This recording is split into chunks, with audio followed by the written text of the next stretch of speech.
Hey guys, Gary J here again. Today we're looking at a Smith & Wesson 38 Special pistol. This was called the M10 model. The M10 model was produced in 1899 to the present day, which is pretty incredible. More of these M10 design Smith & Wessons have been produced than any other pistol in the 20th century, which is pretty incredible. These were also known as the M&P pistols, that is, military and police pistols. Going all the way back to World War I, World War II, Korea, and so forth, these have always been extremely popular with police. You think of movies like Dick Tracy or Bonnie and Clyde, they had one of these. Even Oswald, who was accused of shooting the President of the United States in 1963, John F. Kennedy, had the Victory model of the Smith & Wesson M10. The Victory model was kind of like a sandblasted, Parkerized looking M10, and that was very common back in those days. And so it's changed a little bit over the years. Now, this particular one is a 10.5.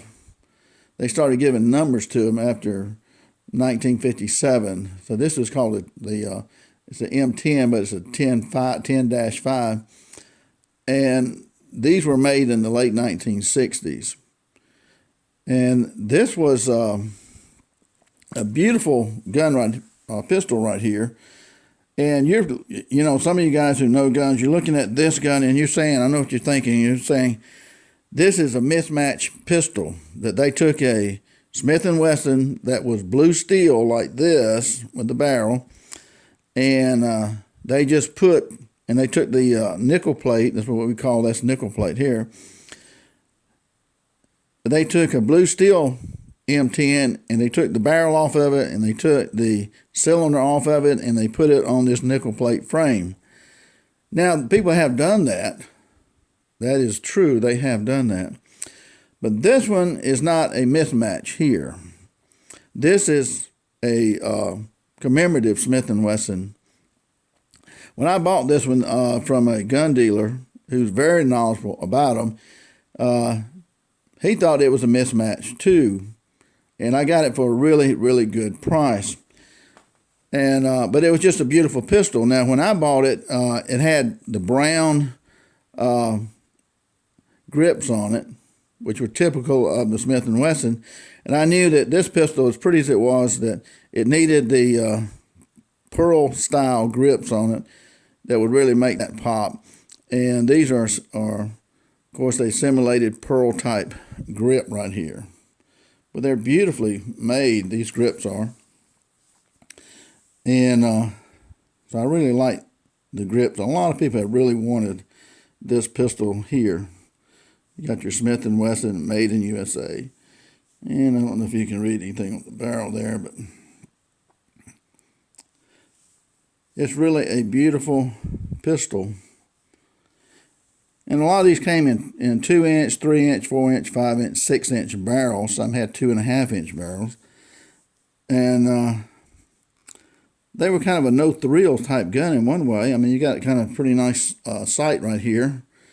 And on the rear, you just have a cutout right here. There's a little bit of a sight.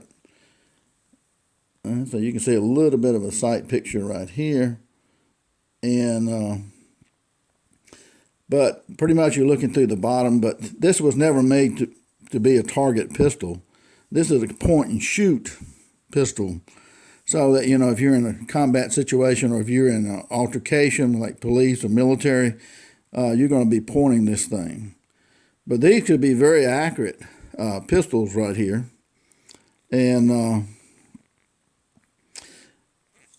this is one of my favorite pistols that I have. I've got so many favorite ones, but looking at the cylinders here. So this thing looks really in great shape. And right here, may be able to read that. And it's 10.5, and this has E10 on it, right there. Now, one of the reasons that this was commemorative, the friend of mine that I bought this from, I used to buy guns from him all the time, and I went to see him one day, and he asked me, "Do you still have that pistol I sold you?" I said, "Yeah, I still do." He said he saw one of them go in Texas for, back then, about 3 times what I paid for it. And he said that was commemorative. He said it is a commemorative if you look at the serial number on the bottom here, and if you find the serial number on the cylinder here. Well, on the cylinder here, the only place to find that serial number is underneath the plunger right here. So right here, it's the same serial number that you find on this right here, to let you know it's not a mismatch, because it would have a different serial number on this cylinder if it was somebody just swapped it out. So it was made that way.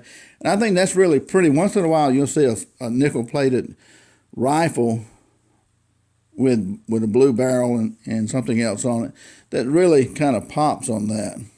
And so this is really a sweet gun to me. Now, if you notice the size of this, my hand's sitting here, it's fairly concealable. Now, this is a 4-inch barrel here. It's fairly concealable. It's not that big. And with the right grips on it, a woman could carry this very easily and use it for self-protection. But there are a lot of the M10 Smith & Wessons out there. Most of them are blue steel. And you do have nickel. They made them both in nickel plate like this, the whole pistol, and blue steel, the whole pistol. And there's a lot of them out there, but listening to one guy, they're becoming a little bit harder to find, and the price is going up on them somewhat. And so that's something that you have to consider. Now, I will mention something about the swapping cylinders out. Just because you have 2 pistols just alike, you really don't want to swap out a cylinder on a pistol, because these pistols are designed and made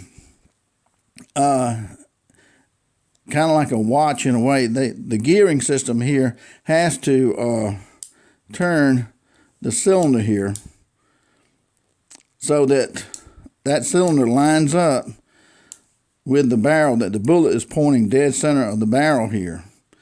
And if you take one of these pistols and you put a different cylinder, it may not turn over correctly, and only half of your bullet may be aiming down the center of the barrel. And if you got one that's off time like that, and you pull the trigger on this thing, then you're going to have an explosion, okay?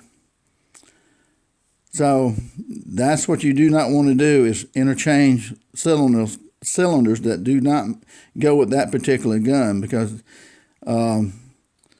that mismatching like that can be very dangerous.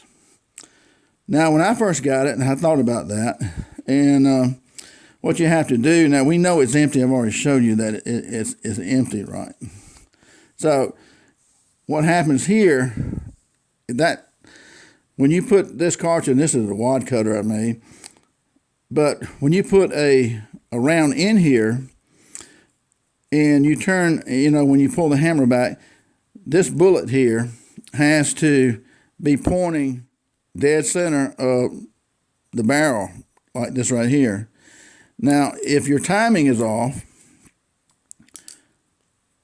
you may have part of the bullet pointing like this, and pull the trigger on that thing, and if it does go off, you've got a serious explosion there. So it has to be precision on pointing down the center of that barrel. So do not make the mistake of trying to interchange a cylinder. And that's scary.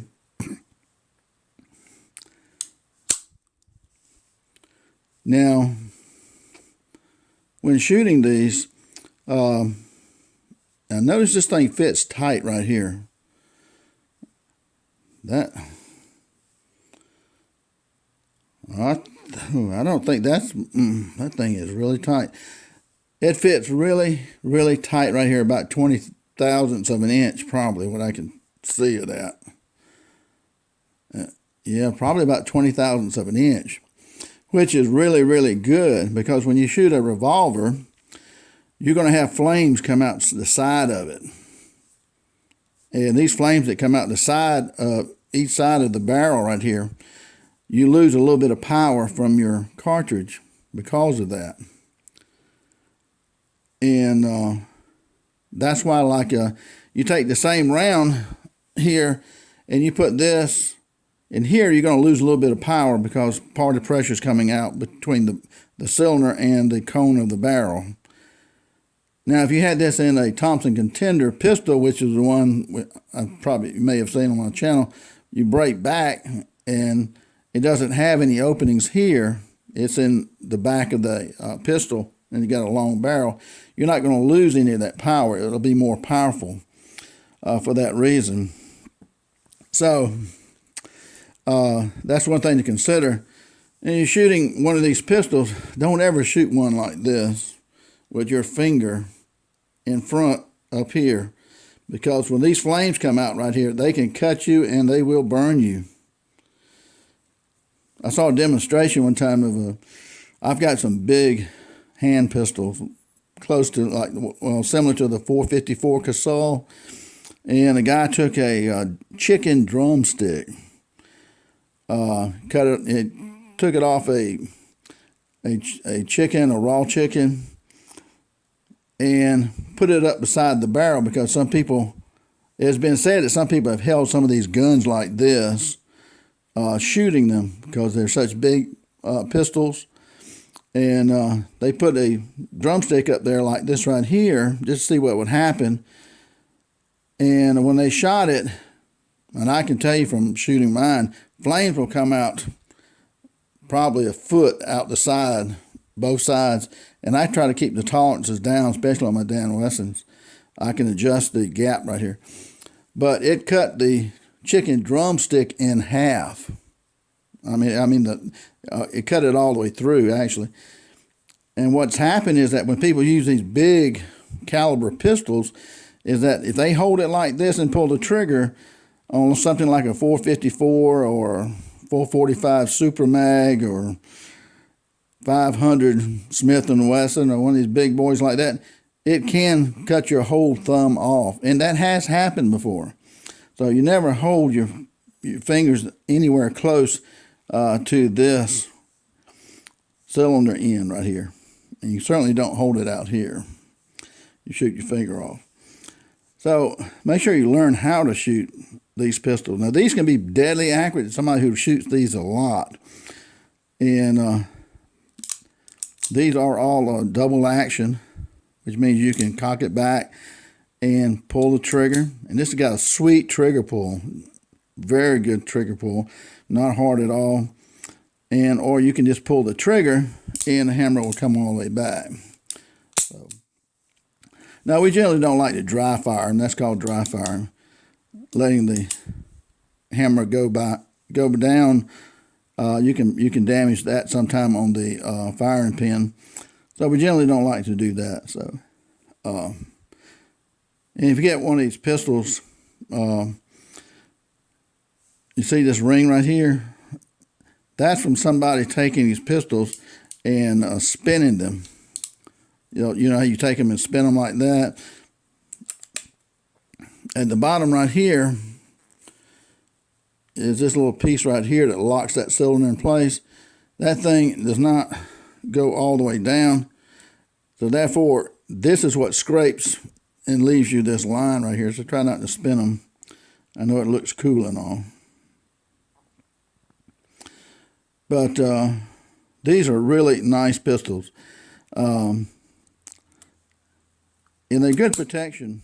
And you can get, the 38s, you can buy them with the rat shot. Got like little BBs in here with a plastic cover. You use that to shoot snakes when you go fishing.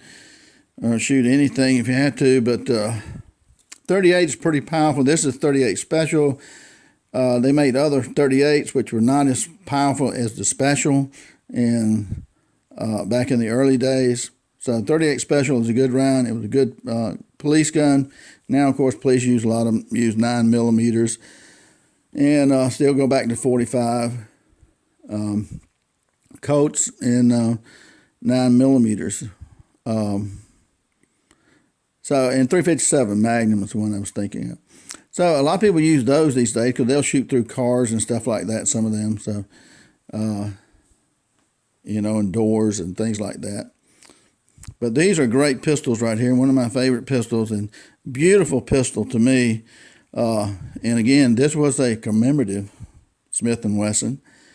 I've never seen I don't think I've ever seen I'm pretty sure I haven't seen another one like it, unless there was a mismatch or something like that, or, how they just changed it out. But beautiful pistols, and they work extremely well. And once in a while, you'll see one of these pistols don't have the spur cut off. They'll cut the spur off of it. And that was a military type thing that they did, was cut the spur off. The reason for that is that if you cut the spur off, because you're just going to use the double action, you're just going to pull the trigger, was that this couldn't hang up in your pocket. If you had this pistol in your pocket and you were going to pull it out real quick, you wouldn't have the spur to hang up on it, and therefore, keep you from pulling it out quick. So again, the greatest of all military pistols ever made, from what I've read of the 20th century, was this model, the Smith & Wesson M10. They made over 6 million of these pistols, and looking at the different eras of time in World War I, II, and Vietnam, Korea, and there were a lot of people that used these pistols. Well, thanks for watching, guys, and have a great day. Gary J.